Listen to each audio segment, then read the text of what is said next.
నేను ఒకటే అడుగుతున్నా, మరి కాంగ్రెస్ పార్టీని, ఇప్పుడు ముఖ్యమంత్రి అనేటోడు కాంగ్రెస్ పార్టీకా లేకపోతే తెలంగాణకు ఒక ముఖ్యమంత్రి, లేదంటే కాంగ్రెస్ పార్టీకి ఒక ముఖ్యమంత్రి, ఇద్దరు ముఖ్యమంత్రులు అయితే ఉండరు అనుకుంటా నేను.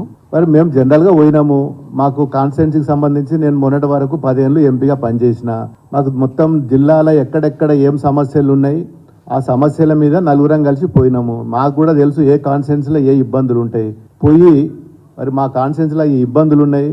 నాకు మొన్న దుబ్బాక ఎమ్మెల్యే నిలబడ్డా, మరి దుబ్బాకలో నాకు ఒకటి మరి రెవెన్యూ డివిజన్ కావాలి, కొన్ని రోడ్లకు డబ్బులు కావాలి, ఇవన్నీ ఇవ్వాలని చెప్పి మరి నేను గౌరవ ముఖ్యమంత్రి గారిని రేవంత్ రెడ్డి గారిని కలిస్తే దాన్ని పెద్ద రాజకీయం చేసి పార్టీలకు వెళ్ళి పోతున్నారు.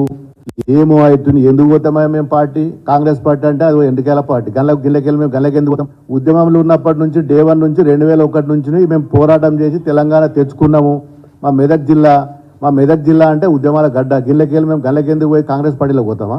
ఇప్పుడు సమస్యల మీద పోవాలి కదా, మాకు ప్రజలు గెలిపించారు, మన 54,000 మేడతో గెలిపించారు, వారికి ఎన్నో సమస్యలు ఉన్నాయి. మరి సమస్యల మీద మొన్న నేను పోయి కోమటిరెడ్డిని కలిసి మాకు R&B రోడ్లు ఉన్నాయి, రోడ్లు కావాలని అడిగినాను.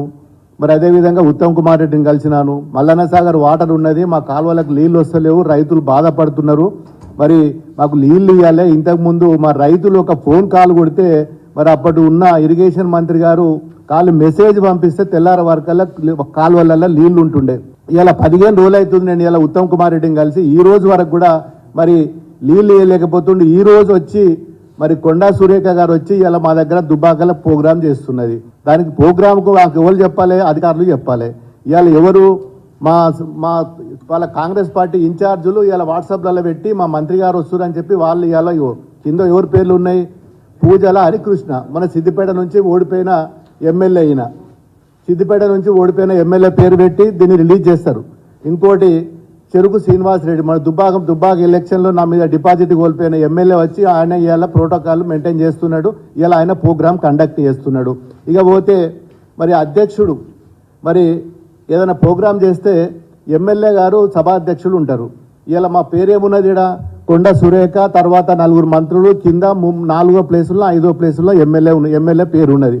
దీనికోసం మేము అడగడానికి పోతే ఇదో పెద్ద రాజకీయము, కాంగ్రెస్లో ఏదో మేము కలుస్తున్నాము, మా పార్టీకి ఏమో లేనట్టు, వాళ్ళది ఏదో పెద్ద దేశంలోనే పెద్ద పార్టీ పెద్ద ఉరగ పెడుతుండ్రు, ఆ కాంగ్రెస్ పార్టీలో పోయి మేము గెలుస్తున్నాం అని చెప్పి ఇలా రకరకాల జిమ్మిక్కులు చేసి టీవీలల్లో, పేపర్లల్లో, సోషల్ మీడియాలల్లో ఇదో పెద్ద డ్రామా. మరి మాకు ఏం అవసరము, మేము ఎందుకు పోతాము? మరి ముఖ్యమంత్రి అన్నప్పుడు మేము అందరి దగ్గర పోతాము, అందరు మంత్రుల దగ్గర పోయినాము. నేను 2 సార్లు ఎంపీ ఉన్న ప్రధానమంత్రిని కలిసిన, మంత్రులను కలిసినాము, రాష్ట్రానికి రావాల్సిన రైల్వే మంత్రులను కలిసినాము, హైవే గురించి నేషనల్ హైవే మంత్రి నితిన్ గడ్కరీని కలిసినాము, మరి సివిల్ సప్లై ఫుడ్ కార్పొరేషన్ మంత్రులను కలిసినాము.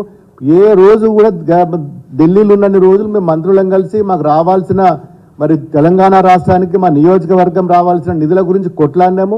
అదే తరహాలో ఇప్పుడు కూడా పోయినాం. ప్రధానమంత్రిని కూడా నేను 3 సార్లు కలిసిన. అదే తరహాలో ఈరోజు ముఖ్యమంత్రి గారిని కలవడం తప్ప, మంత్రులను కలవడం తప్ప, అధికారులను కలవడం తప్ప, సెక్రటరియట్కి నేను పోయిన, ఇప్పటికి 4-5 సార్లు సెక్రటరియట్కి పోయిన అధికారుల దగ్గర మా ఫైల్స్ పట్టుకొని. ఎందుకు పోకూడదండి? దీన్ని పట్టుకొని వార్తలలో పెద్ద పేపర్లలో వేయడం అనేది కరెక్ట్ కాదు. మీరు మొన్న ఎలక్షన్లో ఇప్పుడు ఏమేమి వాగ్దానాలు చేసిరో తెలుసు. 6 పథకాలు, 6 కాదు గ్యారంటీలు, మీరు చేసిన 13 గ్యారంటీ పథకాలు చేసిండ్రు. అవి ఇస్తే మేము కూడా స్వాగతిస్తాము, మీరుని సన్మానిస్తాము, శాల్వాలు కప్తాము, బ్రహ్మాండంగా మీరుని ఊరేగిస్తాము. ప్రజలకు ఏమి ఇచ్చిర్రు? మొన్న పవర్ యూనిట్ 200 యూనిట్లు ఫ్రీ ఇస్తామన్నారు, 4,000 రూపాయలు పెన్షన్ ఇస్తామన్నారు, మహిళలకు ప్రతి 2,500 ఇస్తామన్నారు, మరి రైతు బంధు వేస్తామన్నారు. నిన్న రైతు బంధు అడిగితే ఒక ఊర్లో పోతే కోమటిరెడ్డి వెంకటరెడ్డి గారు చెప్తాడు కొట్టురే అంటుండ్రు. ఇదేనా సంస్కారం? వల్ల చెప్తాడు కొట్టుకోవడానికే నేను గవర్నమెంట్లో నిన్ను రూల్లో సీట్లో కూర్చుండబెట్టినరా? చెప్తాడు కొడితే అది ఏం సంస్కారం? అది ఇవి వాళ్ళు చేసే పనులు. ఇలా 15 రోజుల తర్వాత కూడా మాకు మల్లన్న సాగర్ ప్రాజెక్టులకి నీళ్ళు వదిలేక మొత్తం మన మొక్కజొన్నలు ఎండిపోతున్నాయి, పొద్దుతిరుగుడు ఎండిపోయింది, వరిసేనులు ఎండిపోతున్నాయి, నాటుకొచ్చిన తుకాలు కూడా మరి నాటేసుకుందామంటే కూడా నీళ్లు వదులుతలేరు. 15 రోజుల తర్వాత ఇవాళ వచ్చి మంత్రి గారు వచ్చి ఇలా ప్రోగ్రాం పెట్టింది. దానికి ఎవరు? మొత్తం కాంగ్రెస్ కార్యకర్తలు, వాళ్ళనే చీఫ్ గెస్టులు, వాళ్ళే స్టేజ్ మీద, వాళ్ళే ప్రోటోకాల్ దాంట్లో వాళ్ళే, అన్నిట్లలో కూడా వాళ్ళే. ఇలా వాళ్ళ సంస్కారం కాదు, మా సంస్కారం ఇది. మేము మొన్నటి వరకు కూడా నా దగ్గర రఘునందన్ రావు గారు బీజేపీ ఎమ్మెల్యే ఉండే, వాళ్ళు సభాధ్యక్షులుగా వాళ్ళ ఫోటో మేము అది కూడా చూపిస్తాను నేను ఎట్లా పెట్టినాం మేము. మరి ఆ సంస్కారం కూడా లేకపోతే ఎట్లా వీళ్ళకు? ఫస్ట్ సభాధ్యక్షుడు మినిస్టర్ కింద పెట్టినాం. మరి అదే తరహాలు వీళ్ళు కూడా పెట్టాలి కదా గతంలో పెట్టినట్టు.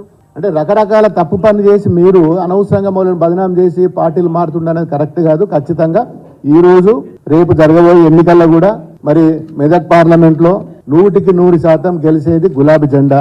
మా ఎంపీగా మేము మా గౌరవ కేసీఆర్ గారు ఎవరైతే అభ్యర్థిని మరి అవకాశం ఇస్తాడో మరి దానికి 100% రేపు జరగబోయే ఎన్నికల్లో కూడా మీరు చేసిన వాగ్దానాలు, మీరు చేయబోయే వాగ్దానాలు ఏమున్నాయో అవన్నీ కూడా ఎండగడతాం. అవసరం అనుకుంటే మరి రోడ్డు మీదకి వస్తాం. మాకు ఏదైనా కొత్త ఏం కాదు. ధర్నాలు చేసైనా ఏదైనా ఇలా ప్రజలకు ఏదైతే మాట ఇచ్చిండ్రో మీరు ఆ మాట నిలబెట్టే వరకు కూడా మేము పోరాటం చేస్తాం. వచ్చే ఎన్నికల్లో కూడా ఖచ్చితంగా మెదక్ గడ్డ మీద ఎగిరేది గులాబీ జెండా. మా పార్టీ ఉన్నంతసేపు, మేము ఉన్నంతసేపు గులాబీ జెండా నిష్పెట్టి, కేసీఆర్ నిష్పెట్టి ఎక్కడ పోయే అవసరము లేదు. మాకు ఉద్దేశము లేదు.